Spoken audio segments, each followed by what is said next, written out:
The January 6th, Well, fine. 2015 ice cold version of the Board of Selectmen meeting. It is like 16 degrees out tonight. Every week we have to announce, or every time we meet, we have to announce that the meeting is being recorded, for those of you that haven't heard us say that before. We want to take a moment, as we do at the beginning of every meeting, to appreciate the service of our men and women in uniform around the world.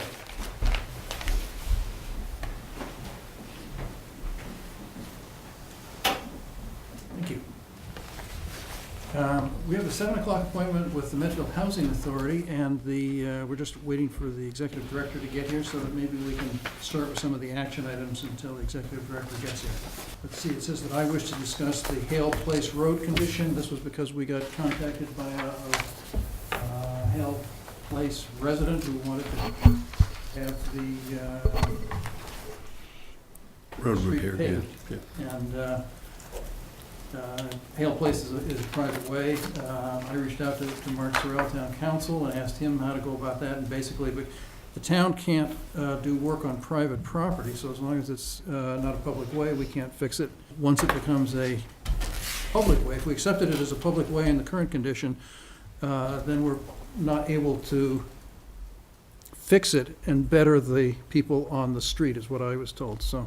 It seems like they have to fix it themselves, and then we could accept it as a public way and maintain it. Yeah, in order to accept it as a public way, it'd have to be built to planning board subdivision standards. So they would have to make sure that they couldn't just go in and put a coat of asphalt. They'd have to put a proper base and curbings and whatever else the Probably subdivision. drainage and Yes, everything yeah. else, yeah. Have it Sidewalk. properly engineered. Yeah. We had the same thing, I'm on a private way in Lawrence Circle, Yeah. and I actually looked into that. What happened is the residents of the street all chipped in, and we actually paved it, but the cost to bring that up to the standards with the drainage, you have to have so many inches of sand and stone, and to put drainages would have been astronomical, and so there's a number of streets in town that are private ways like that. But they would have to either bring it up to code, which would be very, very expensive, or they could just pave it themselves. Basically, you're maintaining it as a driveway. Yeah. Okay, so. All right, next item is, it says that I'm wishing to discuss the process of 40B calculations, and this is there are actually two ways of getting exempted from the 40B requirements. 40B is the affordable housing statute that allows developers to sidestep your local zoning and build a project anywhere, like they're doing down on West Street now with the 92 units there. If you haven't hit 10% affordable housing is the threshold that we always think of. The second one is if you have 1.5% of your property in your town with certain exemptions devoted to affordable housing. And Stan Bergeron, the assessor, did a calculation that indicates that we're about 32 acres shy of that 1.5% threshold. That we have about 32, I think it is, and we need about 65 or something of that sort, acres.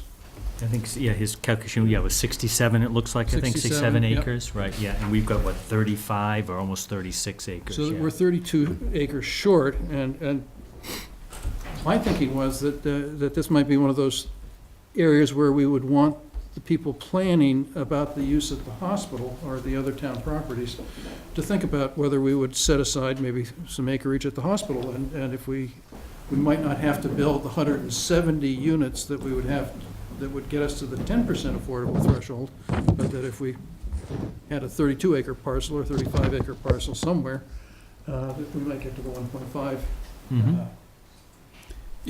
Keep in mind, though, that I think for the current usage is 40-some acres, and you have 283 units on those 40 acres. So if you're talking about additional 36 acres, you'd probably be talking a fairly substantial number of units to. I don't think the state would let you put an affordable housing development 1 unit per acre to get to the see what you mean, yeah. 1.5%. That's one of those things that I suppose we need to figure out. Maybe, Density issue. what density does it have to be, Mark? It's at least 8 units an acre, so Mike's right. By a rough calculation, you'd end up producing roughly the same amount of housing, Maybe even whichever more. way you look at it, Well, whether if it's 32, we'd be at 120 or 130 instead of 170, so we'd, maybe a little less, but. How many units are we shy of the actual house? 170, 170? So this would be more than that, then? more or less. Well, the thing is, every time there's 10 houses built, you have to provide another one. For example, the 92 units that are built down on West Street, Yep. that requires us to build 9.2. It ups our, Exactly. 'cause you the get total by denominator. 9.2. Yeah. It's a moving target. Yep. As long as development continues, or if you have a Yeah. project that goes offline for some reason, Yeah. so. Yeah. and if you're 5 units short, somebody could come in with a 200-unit It's the same proposal, thing. Yeah. and the state would approve it. My thought was that we should just pass this information. It was a nice job that Stan did on this. It is, it's very, I thought it would take him a month to do it, and he came back in 2 hours with the total. Computers are great. Yes. It might be nice if he listed you can't tell what the different Those are the class. horizontals are. Yeah, It looks like most of the property in town is in that line 3, obviously. yeah, I think those are your single-family homes, I believe. Yeah. But maybe 101. it might be very helpful if he put that sort of key on this to help Yeah, those yeah. of us that don't deal with it every day understand it. Mr. Chairman? Yes, Mr. Massaro? Could I also suggest that we start out with the baseline of how many acres there are in the town and then list what came out? He's Like- done all of that. Yeah, but If you have a I can't tell it we can't see it from the spreadsheet. copy- For example, if you look at the website, it says the town has 9,600 acres. And, that number's not showing up anywhere on those charts. So, for example, I'm sure he took out Corps of Engineer land, I'm sure he probably took out He did. conservation, wetlands, Yeah. and everything else, but you can't tell it from. That's the land use code of 900 to 928. Those are all your exempted properties. So, I mean, if possible, I'd like to sit with Stan just to go over so I can understand where. Sure, he'd be Where the glad to. numbers came from? He did exclude 3,961 acres. Yeah, which is the Yeah. 9,600. I'm just curious to see where, That's it. Yeah. What it was. He also mentioned that by using these classifications that he used, it excludes roadways because it only takes the land that is zoned, so it does not include your roadways. yeah, Yeah. that's the He definition. went through it pretty thoroughly. He said the only thing he didn't exclude was the water bodies, because a lot of the water bodies are already excluded because they're part Yeah. of the 3,961 acres. Did he go through Conservation Commission, get their numbers for everything that's in conservation land?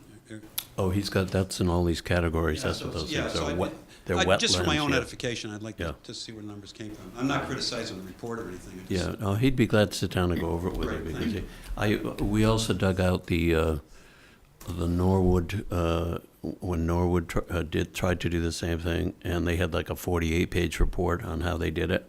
So he went through that and looked at a copy of that. And also, I believe, went through the Newton, Yeah, West Boylston, calculation. of course, has done it as well. Yeah. And provided the matrix. yeah, there are a few that have done it, yeah.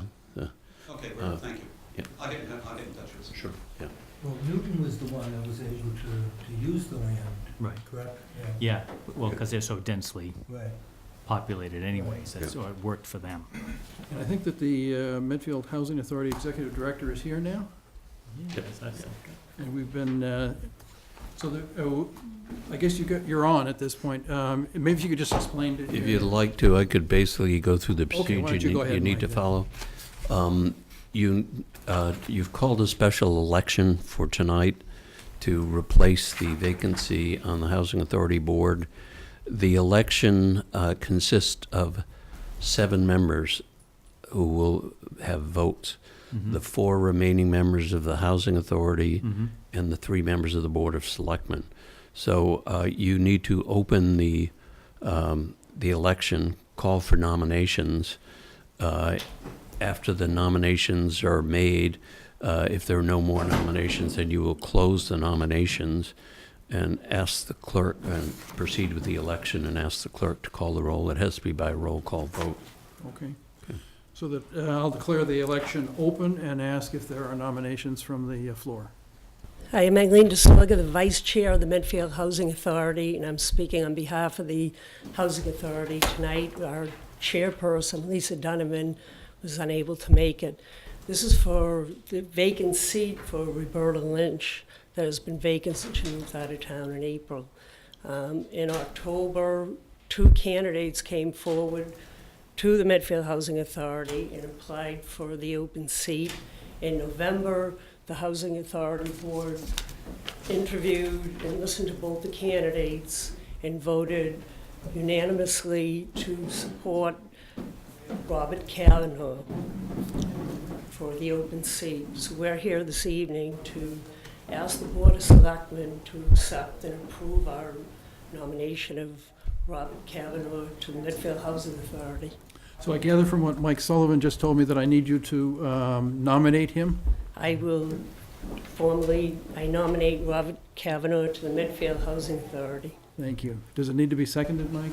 Yes, yeah. Is there a second? It can be one of the board selectmen also. I'll second it then. It's usually customary, if there's more than one applicant, to also nominate the other people who have applied for the position before you close the nomination. So I don't know if any other board members want to nominate any other candidates that have applied. Have to be a voting member that would do the nomination, yeah. So, Al White, I'm on the board at the Housing Authority. I'd like to nominate, getting his name, Benjamin Dugan. I'll second that. Okay, thank you. Do we have any more nominations other than those two? Why don't you, as the clerk of our board, is that all right if the clerk of our board calls the roll? Why don't you, can you call the roll, and could you start with the housing board members so Mark and I can see which way they vote? Yep. Ed White. You cast the vote for? Robert Kavanaugh. Neil DeRoss. Vote for Robert Kavanaugh. Eileen DeSorga. I vote for Robert Kavanaugh. Lisa Donovan is not here. Mark Fisher. Cast a vote for Robert Canavan. Richard DeSorga. I'll cast the vote for Ben Aduba. And Mr. Peterson. I'll vote for Robert Kavanaugh. We have 4 votes for Robert Kavanaugh to be elected, 1 for Ben Aduba. Congratulations to Robert Kavanaugh. Is there anything more that we're doing with the Medfield Housing Authority tonight? Could I just ask the authority, maybe Candace, we had talked somewhat before, with the vacant land next to Tilden Village, any plans, any contact also you've had at all with the state hospital folks at all about the future of whether that can be developed or not, or where we might go with that? Just any thoughts you've had on that? My name is Candace Loan. I'm the Executive Director for the Medfield Housing. In regard to the question asked of me regarding the land beside the Housing Authority, we began looking into studies for the development of a mirror image to our Housing Authority on that land. And what we're looking for is to develop it exactly for what we have on the other side, and to specifically tailor it for the elderly community. And we're working diligently with that. Our concern is funding, of course, because there's very little funding available for, specifically designating it for elderly housing. So we're still in that process. And as far as state hospital land is concerned, we've had other meetings at the Housing Authority, and we've expressed interest if there was to be the development of elderly housing on that property, that we would love to be involved in that. We think it's really beneficial to keeping residents who have lived here their whole lives in the community and able to stay there, where the prices of the housing has gone up and they just can't afford it in those years. Excellent, good. Do we have any chance at all, I know Medfield probably is very low on the totem pole of affordable housing, getting money from the state compared to Lawrence and Lowell and other such places. Is that at all a realistic possibility, or is it just we're never going to be able to get state funding for that because we're always, so low as a more wealthy community? No, it's really not. There's a whole lot of depth to that issue. As far as us receiving funding for it, I do believe that it's there. We just have to really work the property and tailor it for the funding that's available. And like I said, we're specifically trying to gauge it to keep it elderly, so that's a lot harder to do, but it's not that the funding's not there. It's just in the way that we develop the property, whether it be tax credits or, we've been looking into working with MHP and seeking other alternative ways to develop that land. So I don't think that we're not necessarily going to get that funding. And I have to say, DHCD and the state are definitely willing to contribute when they see that there's a supportive community behind it. So I do think that we're forefront in that aspect of receiving the funding. Good. I don't think that it's something that's out of our reach, if that's what you're asking me. If there's any way, I think if any way the Board of Selectmen can show a sense of community support or help you in any way, I'm sure this board will Please be let us know. very Yeah. willing to do whatever we can to help you guys. I think that that's wonderful, and I've seen nothing but support for the elderly in this community, and I think it's incredible. And if there are ways for us to do that, I certainly will reach out. And Mike's been great too. We've had conversations, just very general conversations about this, and I'm working really diligently to make sure that that happens with that property. Excellent, good. Thank you. Excellent. No, thank you. Can I just ask you a couple things? Sure. You mentioned MHP, I think it was? I Yes. don't know the acronyms. Mass Housing Partnership. Okay. And I guess the other thing that I would ask is the Medfield Housing Authority interested in developing land in addition to next to Tilden, where you already have some land that you control, as I understand it? Would you be interested in developing in other parcels of town-owned land around town that we could help you find? Absolutely, as long as it's compliant with the community and its needs, and where we continue to receive support for that, I absolutely think that we would be willing to do that. I think it's a great thing to do, actually. Okay, so we just need to find the parcels and work with you guys to create a plan then. Yeah, I think you have a really strong housing authority, and I am speaking to that as the current director. But seeing the board and their supportive efforts in the community that you already have there, and there's something to be said for our waiting list, which continues to grow as your community continues to age and people are looking to stay within it. So I think that all of these conversations that are opening up right now are really important. And you have a lot of good people here, as well as, of course, myself, who are willing to put in the legwork to do that. So if you bring up an idea and it needs some legwork in order to accomplish it, I'm definitely willing to do that. Now, the other thing that I would ask is, one of the things that's been very successful in our society in the past 30 years is the addition of all these different sorts of housing that's available now for the older people. I mean, it used to be you stayed in your home until you had to go into the nursing home, and then you died. And now there are all these different levels of assisted living, CCRCs, and just cafeteria plans. You can just pick and choose the different services at some places. Is that sort of different types of housing, other than just the apartments for the ambulatory elderly that you have at Tilden? Is that sort of thing an interest of the Medfield Housing Authority? Well, we don't provide assisted living, if No. that's what you're asking. I know you don't. Right, but we do Or provide. do you have any interest in doing so in the future?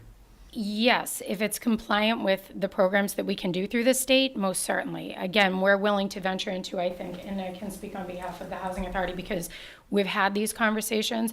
We're willing to engage and to put forward that effort into anything that comes our way, as long as it makes sense for the community, especially our elderly community, and the town as well as the state, because they're going to partner in with that. Yeah. Do you guys have an age limit that you start dealing with, or is the housing authority set up to deal with people that are all ages? The housing authority for the elderly applicants, it's 60, where you can begin to apply. So it's 60 plus. It's a very, it's a silly term for it, but that's where they gauge the age where you can begin to apply for elderly housing. And then we do have 13.5% of our housing that's designated for non-elderly disabled, but truly disabled. And by that definition, those who are physically unable to work in a capacity, and it limits them so that they're in need of subsidized housing. So one of the things that everybody in town always points to is that all the people in Medfield get to be over 60, and they want to get rid of the four-bedroom colonial and downsize, and they end up moving to Norfolk into these one-level ranch houses at River's Edge. Is that the sort of housing that the Housing Authority might be interested in getting involved with? Most certainly. You mean accessible units is really what you're saying, as far as one-floor units, and then having them subsidized, because through the state, they will be subsidized. Okay. They won't just be private. But again, there are multiple programs that we can talk about in the future.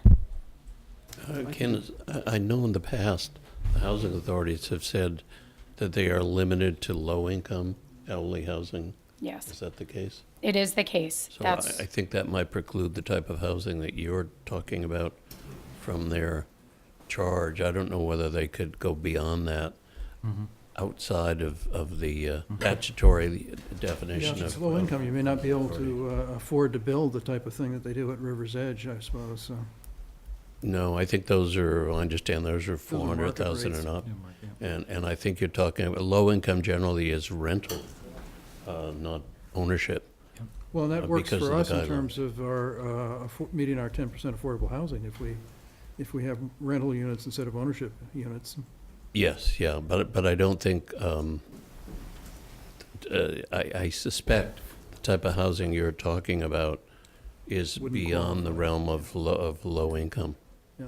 so Be nice to explore all the options, although I hope we can get that. it would. I think that's probably something where some other mechanism has to be set up to address those kind of issues, maybe private development or, some sort of a economic development. So one of my topics that I wanted to bring up further down, yes, the possibility of combining the master planning that we're doing at the state hospital with townwide master planning might really look right at that issue that we've been talking about in terms of the housing for the, I agree with you, and I do think it can extend into that area if it makes sense. But again, it's something that we have to look at, and we have to explore the different programs and the different options that might be available for that, yeah. and tailor it to the town's needs. Thanks so much for coming. Yes. Appreciate Thank you. all the information. Thank you very much. We're doing budget reviews next. Town Clerk Carol Mayer. Thanks for coming, Carol. I have an easy budget this I time. know, it's down. Man. Down $3,200. Only have 2 elections Okay. in March. Okay. So my budget basically goes up and down With the elections? the elections. Primaries for and fiscal things like years, that, yes. Yeah, yeah. I think we should have fewer elections then and save money. Well, actually, I think, Carol, you used, I believe this year, some of the high school students, that saved some money, correct? This year, yes. Yeah. So, I mean, that's good. It's great for the students because they get great experience in the democratic process, and it also saves the town some money as well. So you've done a nice job with that. Thank you. That big difference, I'm looking at the last 3 years, depending on how many elections there are and stuff like that, really makes a huge difference, yeah, in the expenses. Some of my line items stayed the same. Yeah. Others, I had to increase because of vendors' Sure, yep. prices going up or down. But I tried to stay pretty good. Yep. Could I ask Carol, even though I'm not supposed to ask you any questions? She told me she wanted to get out of here quickly. Is this, these new election regulations that provide for early voting and they're talking about same-day registration, is that going to impact your budget down the road? Yes, How badly? I'm not sure. But Okay. from what I'm understanding is that we're going to be responsible to have a mini election in the town hall with check-in books, check-out books. So basically, the voting period will be 10 or? 10 What does the new law say on that? 10 days prior to the Yeah. presidential election, every Yeah. day, 8:30 to 4:30, the People can come in and open voting. vote in Early person. voting, yes. Yeah. They'll go into your office and Well, I vote? was kind of hoping to do something up here. I don't have the room Yeah. downstairs Yeah. for the amount of people that Boy, will though, come in. huh? Phew. That's a lot of work. And is that only presidential elections? So far. And then what about the same-day voting registration? Is that also official? No. No, but we are going to pre-register 16 and 17-year-olds. How are you going to do that? They'll submit a voter registration and they stay in a pending Pending queue queue. until they're 18. And then they're automatically just transferred over to that? No, then we have to kind of keep an eye on it. Yeah, yeah, and move them, yeah, And move them. yeah. Is that something we can work maybe with the schools or something, or they would have to come into your office to, It would be just like anyone registering to vote. Yeah, yeah. If you're 16 years old, right now I get quite a few that are going for their permits or their Sure, yeah. license that come through my system and I have to reject them. For 2016, Yeah, I'll have to probably send off some sort of acknowledgement, yeah, letting them know that they're really not registered until they're 18 years Yeah. old. yeah, So that's going to be extra sure. work. Work there. So that- so they have 2 years between ages 16 and 17 to register, and then when they turn 18, automatically, they're already registered? I don't know if it's going to be automatic. They're trying to set up something, the state's trying to set up a pre-registration queue Okay, yeah, on our state systems. yeah, That we have to kind of go into yeah, periodically Yeah. to make sure that no one's turning 18. yeah. I haven't been to, they haven't had any of these new regulations at any of the conferences yet, so I'm assuming that maybe in the fall, excuse me, Start to come. that Yeah, there'll be they'll be ready something to to train this and effect, stuff. because we're all kind of blindsided. When does this stuff take effect, Carol? 2016. 2016? Yeah. Wow, That makes sense. soon. Yeah. We're not having elections after 2015. We're going to save money, so we don't have to comply then. But it is interesting to take into account that we have these expenses coming down the road, that legislation isn't always free. No, It comes with costs that are passed on to the local government and to the taxpayer, so sometimes these regulations sound good until the bill comes in, so. Thank you so much for coming, Carol. Thank you. Carol? At 7:30, we're having a public hearing regarding renewal of cable TV license held by Comcast of Massachusetts, New Hampshire, Ohio, Inc. Anybody here on that? I'm Jim Crowley, I live on Grace Drive, Yeah, and Use the mic, Jim. I think you probably need to read the public notice of the hearing and open the hearing. Do they have this? is that it? Do you want to do it? Sure, thank you.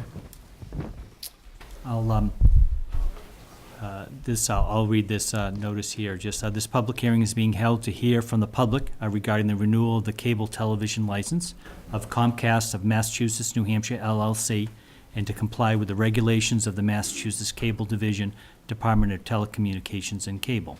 So I guess then we'll just formally, it looks like here, is to, we'll open the public All right, I public declare hearing. the public hearing open. Excellent, yeah. I guess if there was, we make a note here, if there's a stenographer present for Comcast, then we'd make note of it, but I don't think anyone is here from Comcast. Doesn't look so like that- Comcast okay, has yep, decided to okay. attend. Okay. And then I guess we talk about that we want to mention that the public notice, right, of this hearing was published in the, I assume it was in the Medfield Medfield Press. Press. Yep. Okay. I don't think we've got to read, do we have to read that notice? Probably the same. Why don't you- I don't think you have to read the whole Okay. notice, but Yeah. as long as you say when it was published. Yeah, maybe and, make a notice. There that was published in the Medfield Press that there will be a public hearing on Tuesday, January 6, 2015, at 7:30 PM at the Medfield Townhouse, 459 Main Street, at the Chenery Meeting Room regarding renewal of the cable television license by Comcast. Okay, good. And it was published on these two dates It was down here. published on 12/19 and 12/26, 2014, in the Medfield Press. Okay, good. Okay, the hearing is open. Anybody from Comcast here? Hearing none? No? Okay. Okay, and then we kind of mentioned that there's a notice here that we're noticing that Frank Foss, yeah, exactly, is unable to attend, so, and that's fine. And I guess there's just a mention here that they've worked obviously diligently with the town and stuff to, through this license renewal process, and we're kind of at this point now to. Yeah, Okay. I think there may be a representative from Medfield TV, Mhm. Dee Dee, to speak, but if somebody at the podium, you may Okay. want to let them proceed Okay, first. good. Okay. Yeah. Sure, we'll hear public input at this point then, Sure. please. The reason I came, the way I read the notice was there were also issues with Comcast in terms of what their service and what they're doing. And while we've had Comcast for over 20 years, since before Thanksgiving this year, we've had numerous issues. We've had about 6 service calls, continual problems. And one of the issues that they keep bringing up is that there is a radio frequency interference that they're claiming is caused by NSTAR, and it's affecting service for a number of customers in Medfield. And Comcast never gives specifics. They just, they kind of arbitrarily say, there's a number affected, that's your problem. And what it's caused for us is, over that time period, we've lost internet service. We've had, right now, our phone service works sporadically. It keeps dropping calls and is static on the line. So typically now we're really reduced to having people call back on our cell phones in order to get service. And the biggest frustration with Comcast is that, when they identify a problem, if they identify it and say it's related to what's going on with NSTAR, it's really not their problem, but there's no concessions to the customer to say impaired service, will you provide a credit, what are you doing long term? And I guess part of my concern is, if it's relating to the town and what's going on, is there anything that can be done to impact NSTAR to look at this issue if it's identified by Comcast? They also mentioned that there's a problem with a cable on Pleasant Street, I guess on a private property. And, I'm not sure what they're doing with that, but it's, they leave open issues, and it's really not a resolved situation. And yet, from a customer standpoint, you really can't unbundle their services effectively. Like if I could identify one piece, like our voice services that weren't working, when you unbundle, your cost increase. So the net effect sometimes is you pay more for less, and you still don't have the same satisfaction. So. Yeah. I think probably one of the more effective things that you could do would be if you could get several people who are experiencing this problem to you can go online and file a complaint. They won't provide that information. I tried that. They won't tell you who the affected parties are. I think, but you can file a complaint with the Department of Telecommunications, and if they get enough complaints, they will be contacted by their department, and they'll have to investigate. So what you need to do is get a number of people who are experiencing this to file complaints, and we could try to help you at least find out where you file, how you get the complaint, and how you download it. No, that would be helpful. I was hoping there to be more people that are having problems that would be here. Yeah. Do you know, is it neighborhood specific, or as far as you They're know, not. is it townwide? When I've had them come out, it's been on the assistance that I can't find anybody else on our street that has service issues, and then they brought up people like on Pound Street and other streets, but nothing where they give addresses and specifics, because that's what I kept asking them was, if you know there's problems and you think it's related to it, well, why isn't it more prevalent that a number of people clustered together would have the same issues? And they try to be vague, and just in general, if you call into service, you're getting a service center typically out of state. Most of the time it's going to Arizona or somewhere else. And it's a one-way inbound call, they won't call out, so that, you know, you really, the frustration level just increases until you can get somebody locally, and you know, even with the technicians coming out, you know, you get the impression it's patchwork, it's trying things, we've had everything from a new box to cabling in the street, I mean, everything, we still have the same issues. Whereabouts are you located? Grace Drive? I've had a number of people call me as well, and it seems that a lot of the issues are, and I know where you are, is almost like a cul-de-sac, because you're in like a circle. But a lot of times, and I know very little about the technology of that, but I've talked to other people that, especially areas that are on cul-de-sacs, that whatever the charge is, the amount of power or whatever they have to send down, these boosters they need to have that they don't have. And that a lot of times it's either cul-de-sacs or circles that maybe they just need to have more power. But the similar complaints that you're having, I've had other people tell me they have the exact same complaints to it, and it's very hard to contact them. And when they do come out, they say, well, you need this, you need that, and then a couple of months go by, and then you run into the exact same problem again. And it is like this patchwork that I don't think they're really addressing what the real issue is. Well, by relating it and saying that it belongs to NSTAR, it's their way of saying we have nothing to do. From my understanding is what they're claiming is they have to go through some escalation process with NSTAR in order to have NSTAR, you know, kind of prioritize the things to be fixed. But again, it's not specific. You know, you don't get any input to say, we've addressed it to them, we're anticipating a response. It's just left open-ended. And, you know, one of their technical supervisors basically said to me, you know, it could be weeks, it could be months, it could never get done. So, you know, you sit there and you just go through the same process, and, you know, there's just no ultimate satisfaction. You know, as a customer, my belief is that if you're paying for services that they're providing and they're not working, then it's, you know, it's on their, you know, behest to figure out a way to fix that service, to accommodate it. And, you know, it's just not happening, so.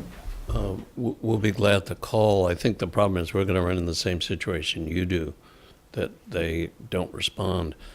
And that's why I suggest, I think the most likely thing, if you can get a lot of people to send complaint, you know, go online and file complaints, they will listen to that because it affects their reporting requirements when they have to report once a year the number of complaints they've received.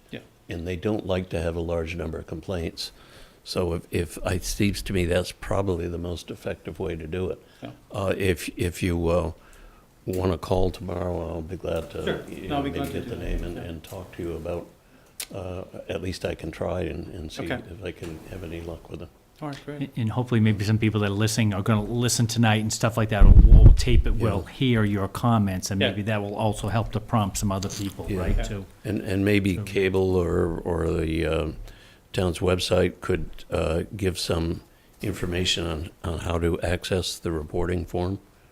I don't know, Dee Dee, if that's possible, run something online, and Chris, maybe on the, we could look into it to see if there's a way, maybe we could post the complaint form, so that people could have access to it. Their fallback is that numerous people are being affected. And if that's the case, then fine, then take the next step. But if it's not, and, you know, they're manufacturing numbers that aren't really true, and it's really a problem related to, as you said, Rich, a problem on the street, you know, then fix my problem and don't blame a third party for what's going on. Sure, yeah.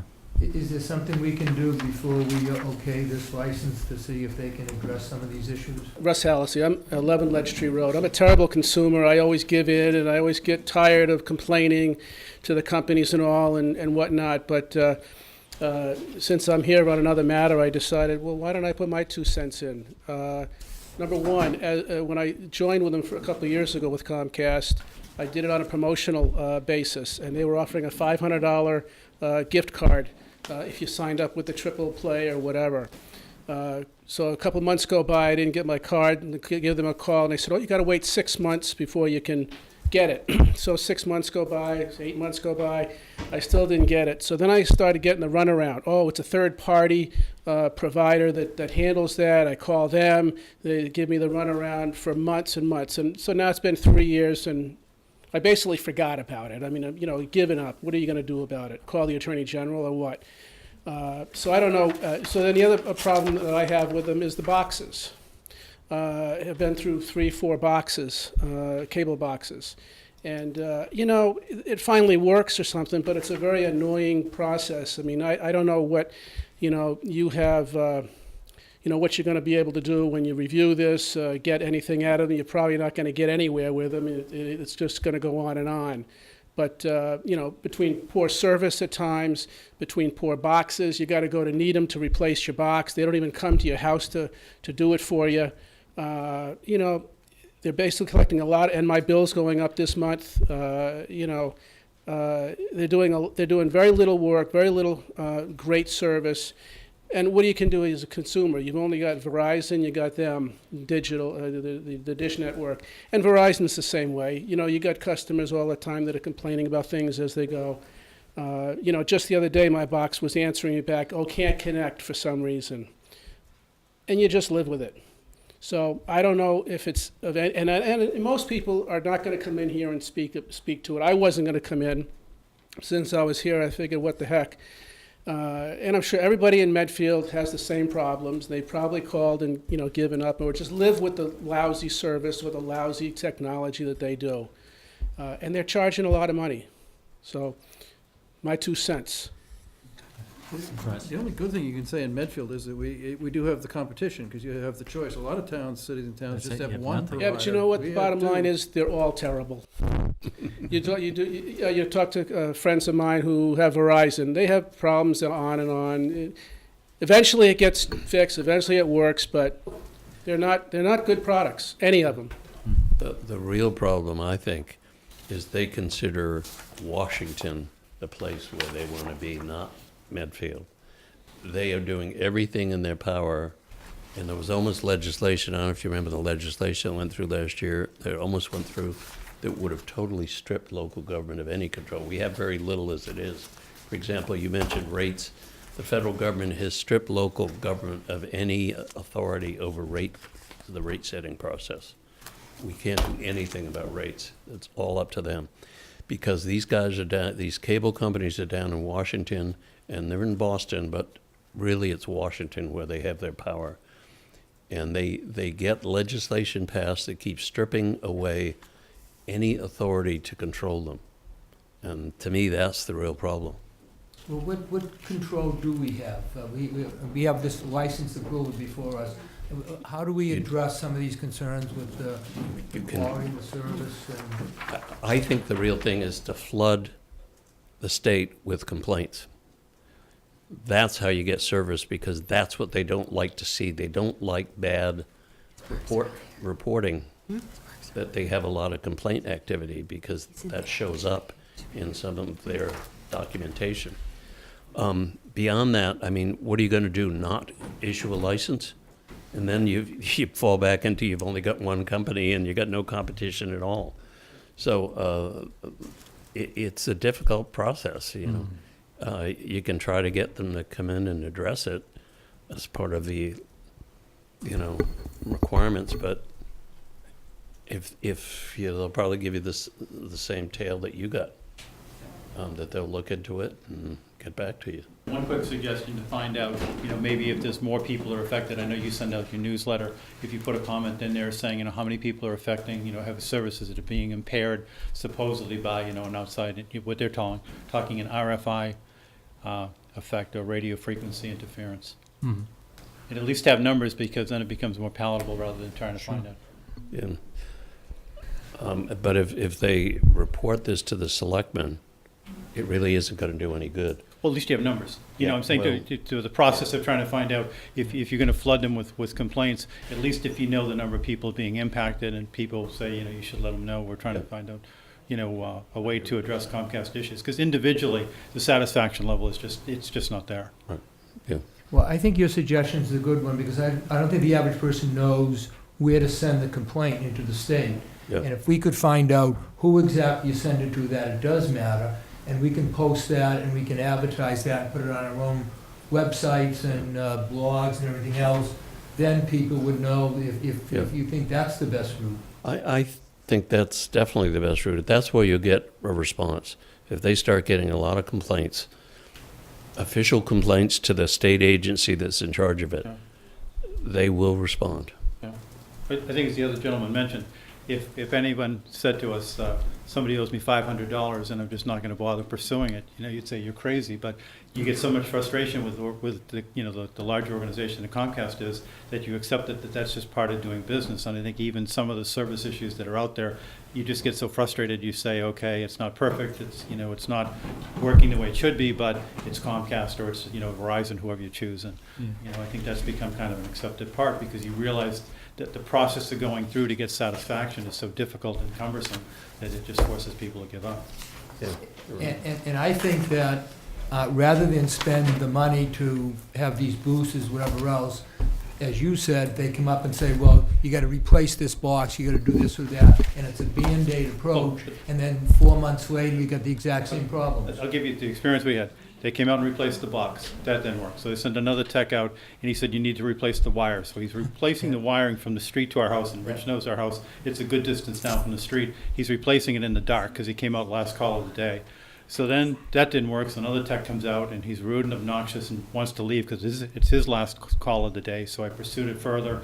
Another tech comes out, is supposed to come out first thing Saturday morning, get a call at 11 saying, we don't know if the tech can get sent because if they don't show up in 4 hours, there's a penalty they pay. So of course the tech shows up at 3 minutes to 12 and says, I'm leaving, because there's nothing I can do, and I made him come in. And then they insisted that, the problem was outside.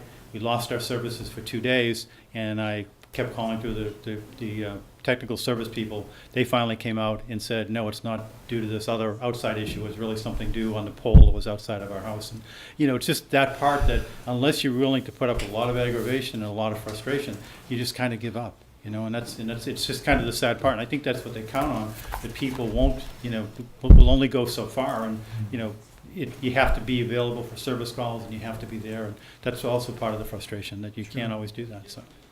Right, and a lot of times they say you have to be there between 8 and 1 or something. Oh, yeah. 1 and 4, Yeah. and you have to spend your whole day waiting for them. Exactly. So they'll give you little windows, but, the timing, it is not as if they'll guarantee a time during the day when they're going to be there. So. Yeah.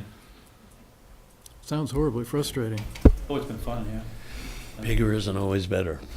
Bigger isn't always better. Oh, The bigger other these person companies get, the less responsive they get, I think. And part of the problem too, if you switch to Verizon, there's things that has to be installed. So there's you need a fiber optic panel to be put into the house. So it's not as simple as just saying throw Comcast out and do that. And for us, it would be very difficult because they'd have to trench cable from the street, and so it's different. It's even though there's alternatives, depending on where you are, that may not be a viable choice either. So. Mm-hmm. The problem I've found with them over the years is they have different departments, and one department says it's not my responsibility, Yeah, and the it's- other well, one it's says split it's here, not yeah. mine, and so you're juggling back and forth trying to get the right Yeah. But I agree, department. I think they're playing games in the sense that they know what the bigger issue is, and they're not addressing it, and instead they're coming up, replace this wire, replace this Yeah. box, and they know that's not the issue. And you're gonna have the same problem over and over again.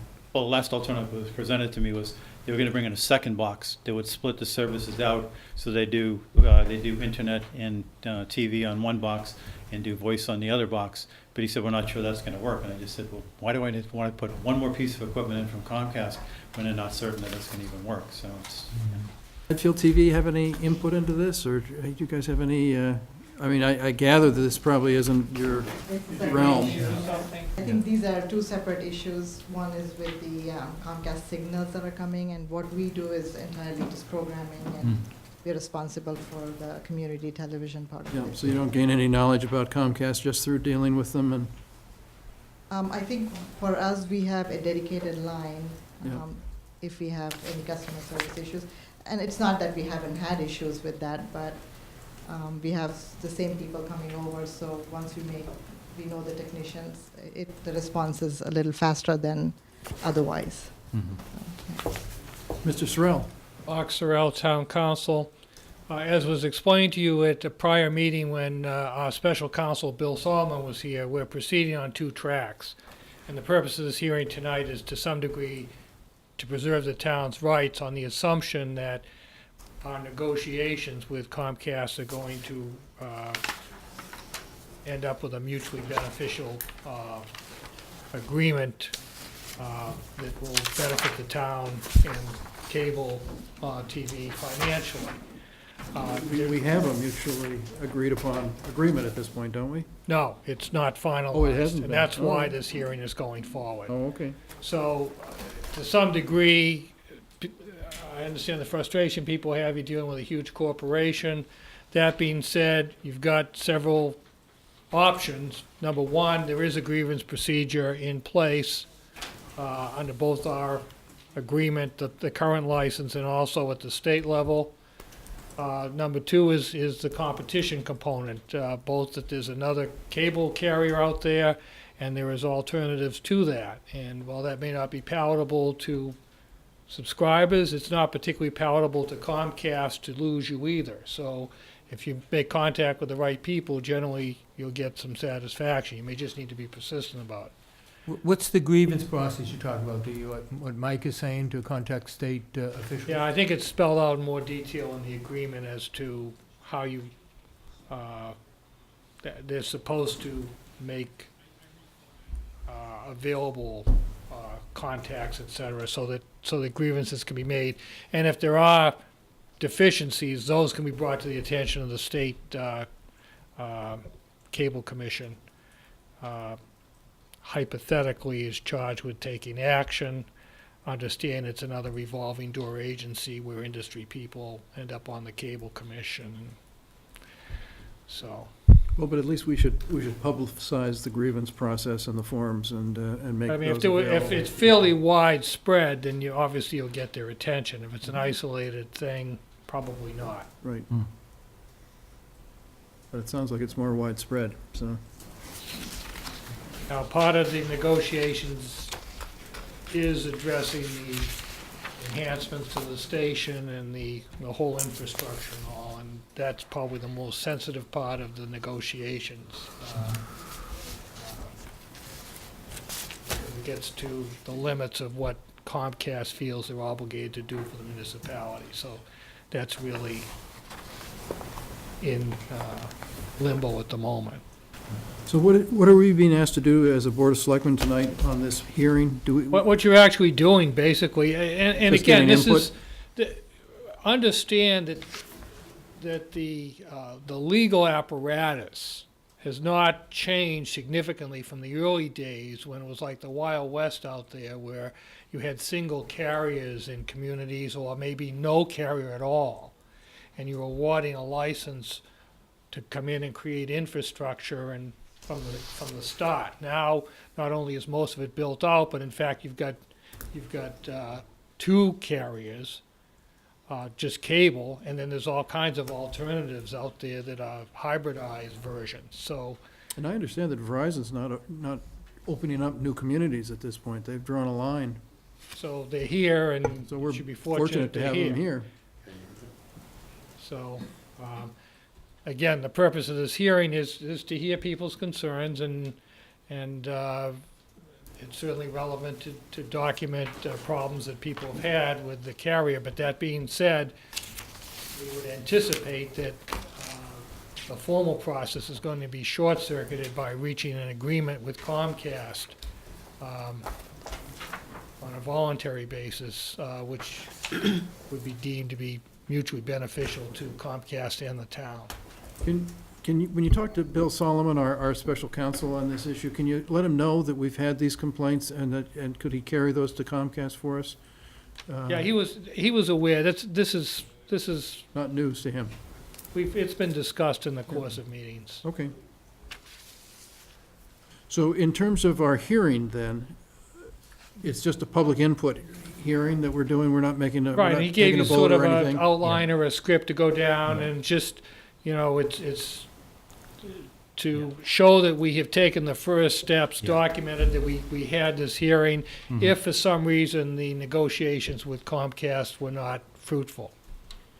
So there's a point there where we want to have Medfield TV do a presentation, and then we've already done the public comments, which is on the next page, so we've kind of jumped around a bit and stuff like that. Okay.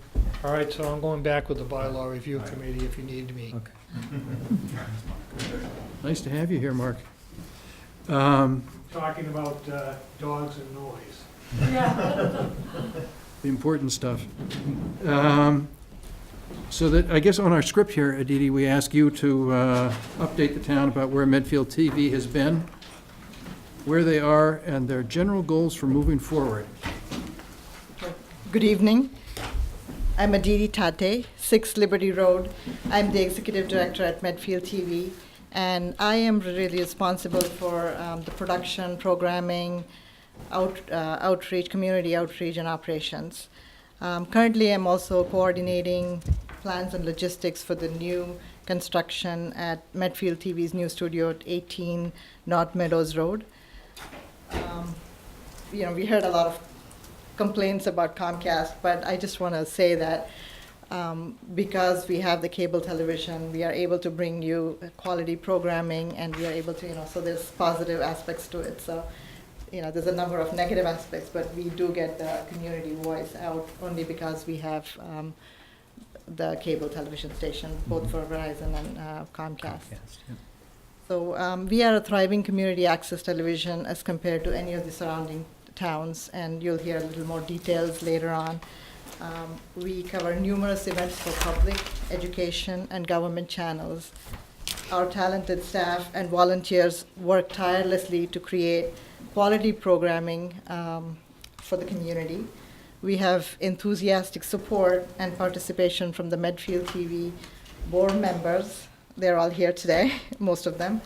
The community members, Medfield Public School officials, students, staff, parents, and the town of Medfield officials.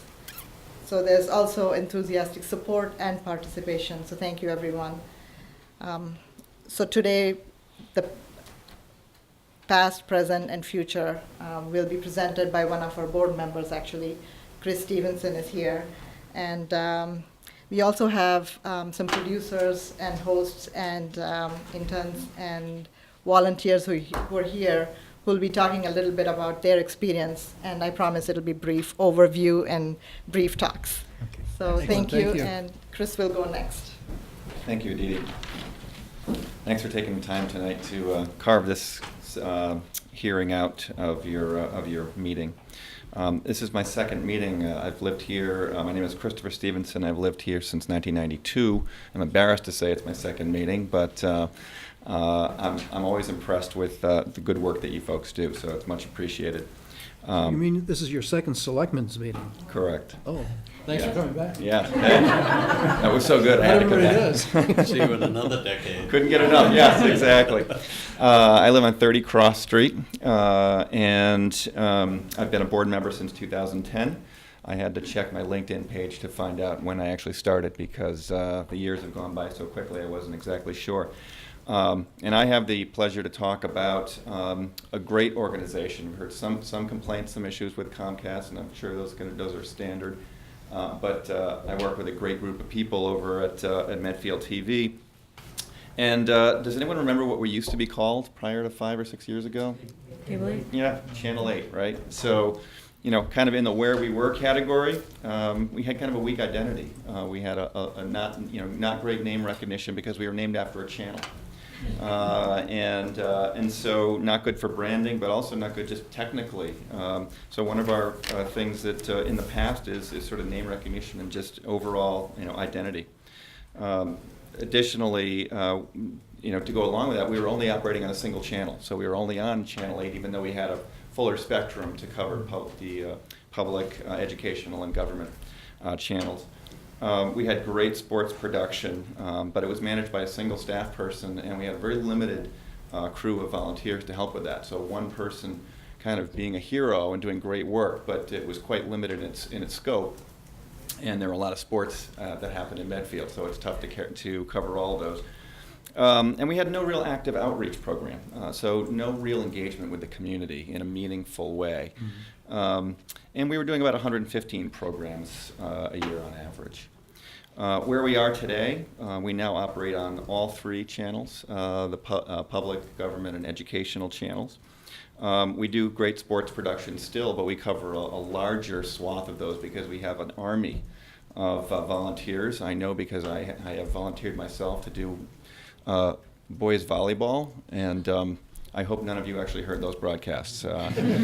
So, in fact, if some of them didn't make it to the broadcast, it was because I accidentally deleted the video before it was ever heard. But Hung is great with that because she covers these things, and she's here tonight, and she talked me through it. She knows volleyball, so she gave me the pointers. And a very successful outreach. Essentially, the core of where Medfield TV is right now is our outreach, led by Aditi. So things really turned around as she took on executive director role. The goal of the and mission kind of shifted for Medfield TV, and it was towards being a real community organization, really deeply rooted in the organization, being the voice and mirror, if you will, of the town. And that's been really the mission that Aditi has put forth. We've had almost a complete turnover in the number of nature people on the board. We have people from Memo, people who've lived in town for decades.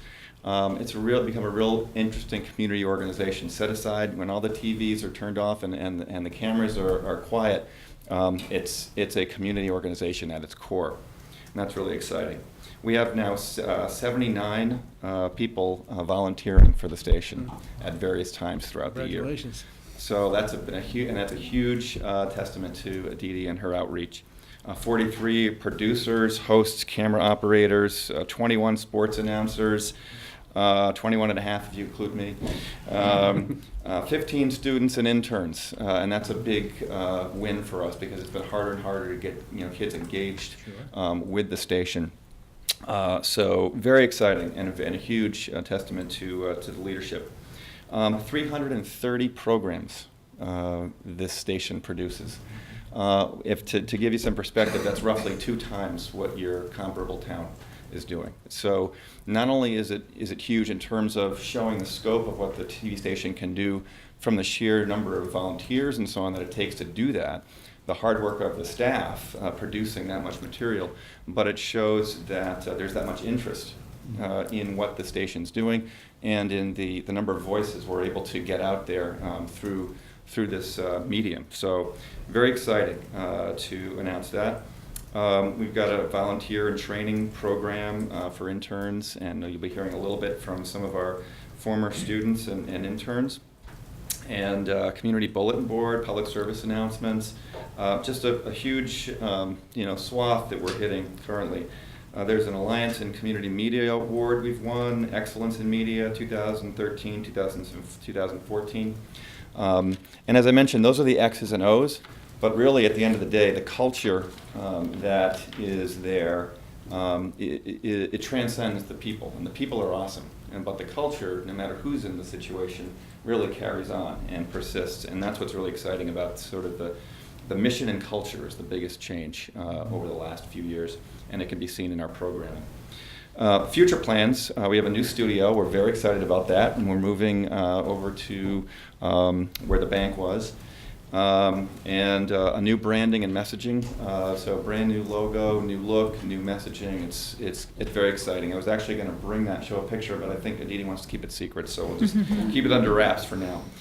We plan to do some enhanced sports coverage and really change and transform the way the station looks online on the TV screen. So animated graphics, promotional scrolls, things like that, to really take it to the next level. Hopefully engage some of the kids watching television to the extent that they still watch television to watch what we're doing. So with that, I just wanted to make sure that you understood sort of where we've been, where we're going. I would say we're on a very strong upward trend. We've got a very strong team, both at the board level and the actual employees, and a lot of really community enthusiasm and engagement. So we just want to make sure that we renew this license so that we can continue to do our great work. And I'm sure there's a couple of folks here who can testify to what it's meant for them as the youth of our town. So Do you thanks. have a ballpark when you're going to make the move over to North Meadows? Yeah, I believe we are moving in sometime in the spring. Is it or the summer time frame, Aditi? Is that correct? We are honoring the lease that we have at the high school till June 2015, and we are hoping construction will start very soon, and we are hoping that it'll be done by end of March, April, if everything goes well. So we're looking at May probably because we have a lot of different bodies to move, different things to do, so. Right? Thanks for your time. Thank you so much. Nice job. This is what I came here for tonight. On a more positive, pleasant note, the DD asked me to speak on behalf of our interaction as Memo for a couple of the events that I've been involved with for a long time. And those, I've been the chair for like 15 years of both Medfield Day and the summer concerts. And Medfield TV has had a very active role in both of those events.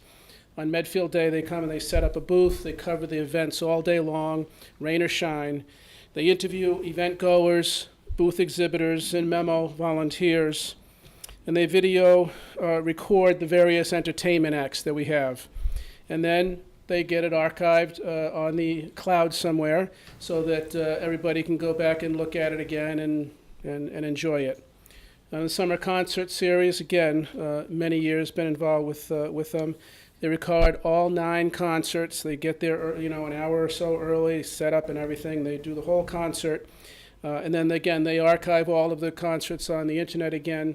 And that's an advantage to both the community to, enjoy them again, Memo to promote an activity, and then also the band members themselves, the bands themselves, can access the internet, get a copy of their performance, and use it for their promotion. A couple of years ago, Aditi came up with the idea of doing interviews for the bands in advance of the concerts. So we put that out there. I agreed to do the interviews. And we had a couple bands that actually came and sat in the studio, and it was really great. They got to interview them, and then also they get to promote their bands that way as well. And again, those shows are archived, as all their shows are, for people to enjoy and promote later. Medfield TV has been working with Memo events forever.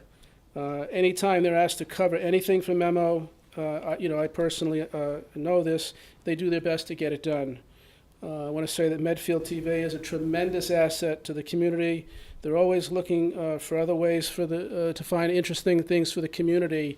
And, a message that I have for the community is whatever you have of interest to you, get a hold of Medfield TV and they'll help you promote it. With coverage and archiving and all kinds of things. So they're great to work with. So Thank you. Familiar face. You got front of the camera, huh? Yeah. So I'm Wesley Drawn, as I know most of you, 152 North Street. So I'll just give a brief overview of my history at Medfield TV. So I've worked here for almost 7 years. I came the same time as Aditi, and I stayed because of the environment and how much I was learning. I feel like I'm always learning something new, always getting new experiences. So one of the main things I did was these meetings almost every week for 3 or 4 years, I think. And I did the school committee meetings as well. And I also did many studio shoots where I did directing, but mostly camera work. And a quick story about my camera work. One year, a few years ago, the director put me on the camera, and he said he was going to take my camera and I would be live, but he wanted me to do movements like tilting up and down while I was live. So I was nervous. That was a lot of pressure because if I messed up, it would be recorded. But I did it, and I succeeded, and I felt like that gave me more confidence, and I was much more comfortable under pressure and more skill. So leading into college, when I got into college, I took a course, a required course, Intro to Studio Production. And because of my time at Medfield TV in the studio, I knew everything. And I was able to help the students and the professor at times. So I feel like I've learned a lot from Medfield TV, and it's just been a great experience there. I hope it continues. Thank you. Plus, you're one of the most informed people your age in Medfield about Medfield matters. And you're going to be archived as well. I'm Gil Rogers, 283 North Street, resident of Medfield for over 25 years now. And I've been a member of two organizations that I want to use as examples of Medfield TV. First of all is the committees that I've been involved with the Medfield State Hospital, which is obviously very, very important to the town. And then secondly, the Norfolk Hunt Club and the role that it plays in Medfield. With respect to the hospital, obviously it's an important, critical decision, which will go on for years for Medfield. And one of the things that's extremely important is communications of what the town is doing, what these committees are doing, what the alternatives are to the public. Now, I think many people know about Medfield State Hospital, but a lot of people really don't know the history of it. So one of the things that we did with Medfield TV is to put up a movie called The World Apart, which actually gave the history of the hospital, talked a great deal about psychiatric care and how it developed, and gave that picture. The hospital's big. It's 134 acres that the town has acquired. So what we did is a series of walking tours of the hospital. Richard was involved in that, Pete was involved with that. But it's a long walk. It's up on a hill and it's walking all around. So we had Medfield TV come out and actually film that. I think, Wesley, you were the camera person at that point. And by creating a movie and having experts in the town, such as Richard and Bill, John, involved in it, it gave a recording that people could listen to at home, or even if they had gone on the walk, maybe wanted to replay it and hear it again on YouTube. So it gave a chance to communicate that. Another thing we've done, which has been, I think, very creative and interesting, is the work we've done with Wentworth Institute of Technology. And there's a program there in architecture and construction management where they're doing exercises of looking at some of the buildings, particularly the Lee Chapel, which is an iconic building on the campus, to see how that might get developed, alternatives for that.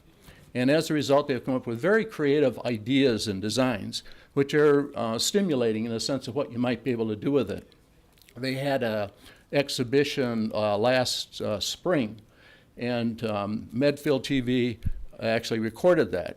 So there's a picture of what those designs are, interviews with the students, so you can see kind of what the ideas were. Now what's going on now is that as part of the Master Planning Committee, we're looking into the possible reuses for the hospital, what the trade-offs are, what ideas are. And what we're developing with Aditi and her staff is a program where we'll be able to use Medfield TV to periodically update the community, bring people in to talk about different issues with it, but something which keeps the communication flow open for that. That's an example from the Medfield State Hospital. Just a couple words about the Norfolk Hunt Club.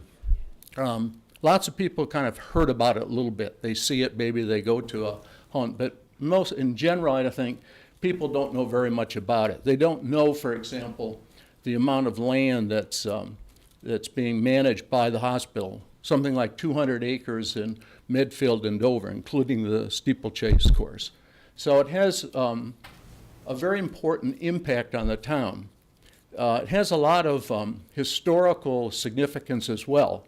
The Hunt Club goes back to 1895. It's been hunting on the hospital grounds and the fields all around here for a long time. Its value, one of the important values, is the maintenance, the preservation, and the access to open space. And that's a very important value for the town, but it's a very important value for the Hunt Club.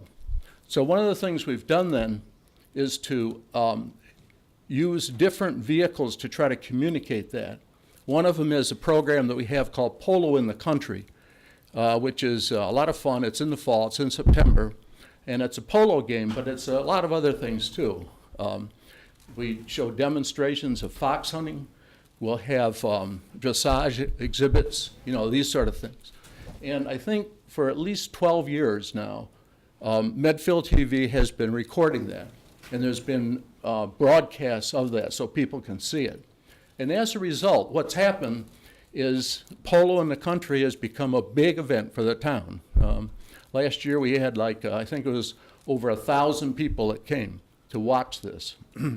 So it's been a way of introducing the town to this thing called the Norfolk Hunt Club and what it means. Another thing we've done is to do a few informational type programs. We did one, for example, on polo, because lots of people don't really know much about polo. So we thought it would be useful to have just a discussion of what polo meant. So myself and Ted Ayers, who's a very prominent polo player and umpire, we did a short video on Medfield TV to just talk about it, talk about the program. And I think that was very, very helpful in communicating that.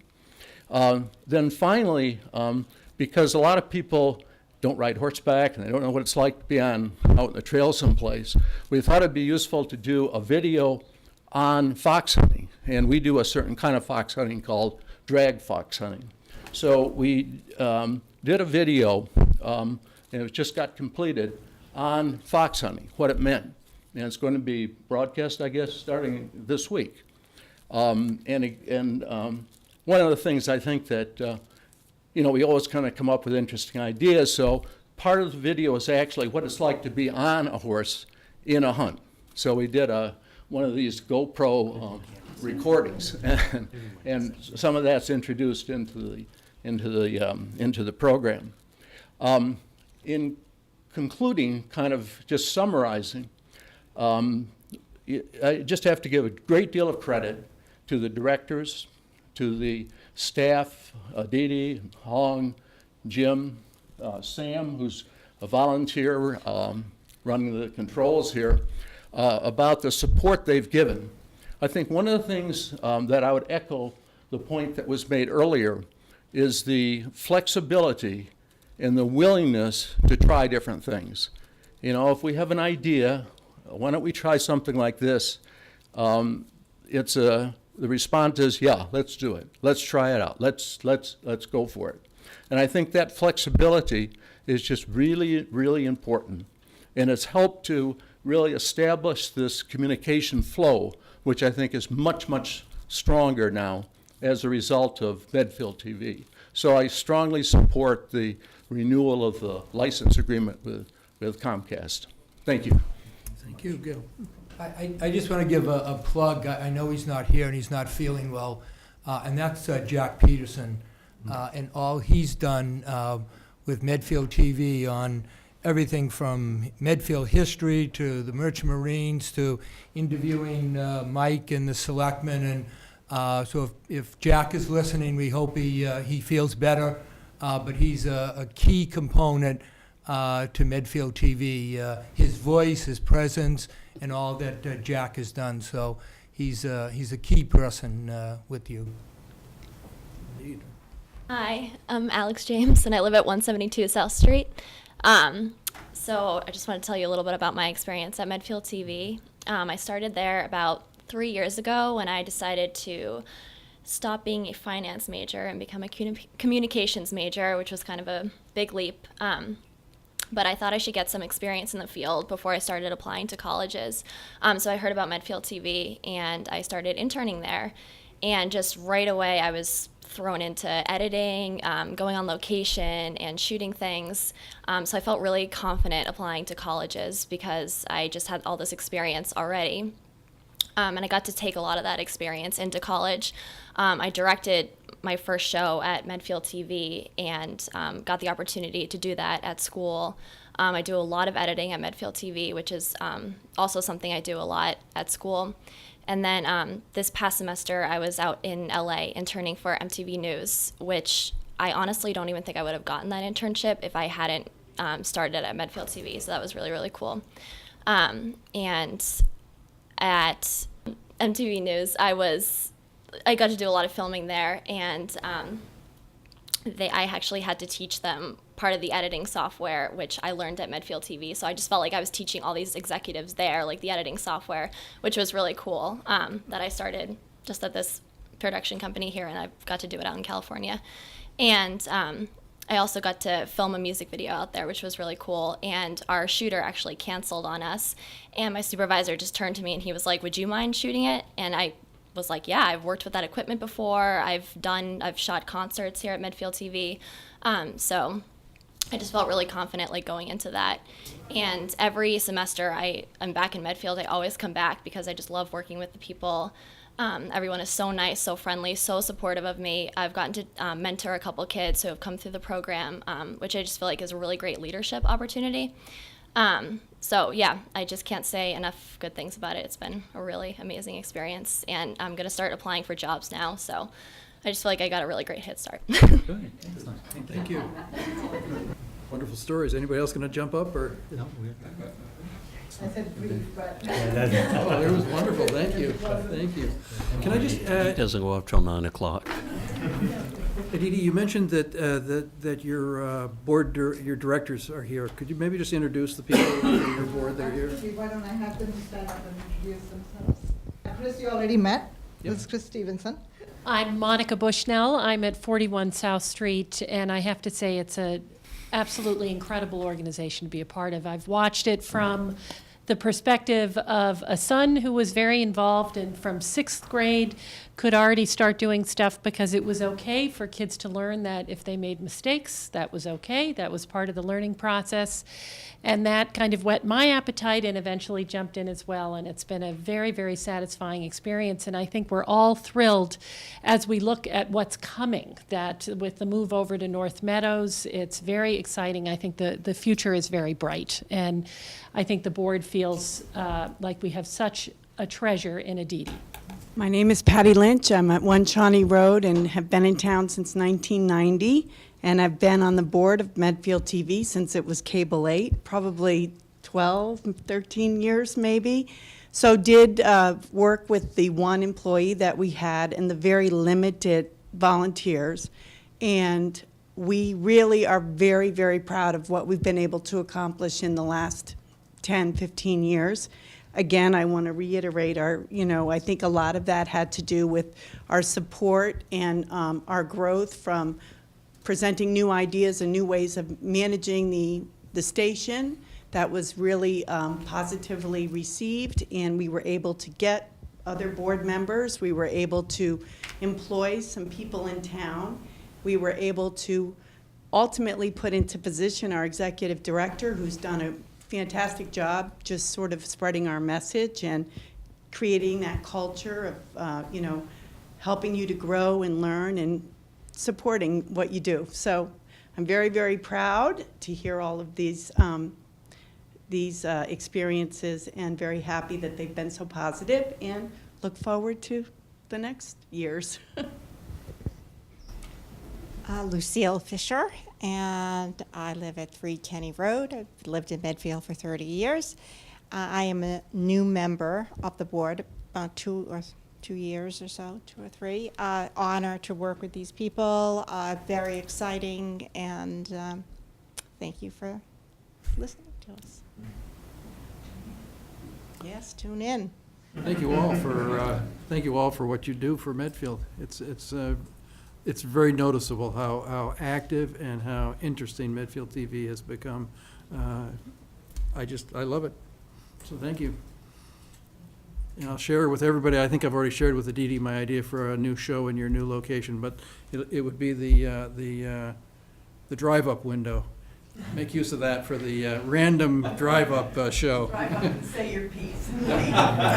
Drive-in. Your soapbox. Drive. Right through complaint window. The complaint window, right? That's a great idea. Thank you all for coming. That was fascinating. Close the hearing as following. Before I close the public hearing, I note that the board reserves the right to hold additional hearings if deemed necessary. At this time, I do not anticipate such a need, but the board nevertheless reserves the right. I hereby close the public hearing subject to the right to hold additional hearings. There we go. Boom. Excellent. We're done. I think we're in I'll second that, but can we maybe ask, because of the number of citizen complaints, someone from Comcast to come to one of our meetings the next couple, so that we can address some of them, so they can hear them. This program was made possible through the generous support of your Medfield friends and neighbors, folks just like you. And thanks for watching.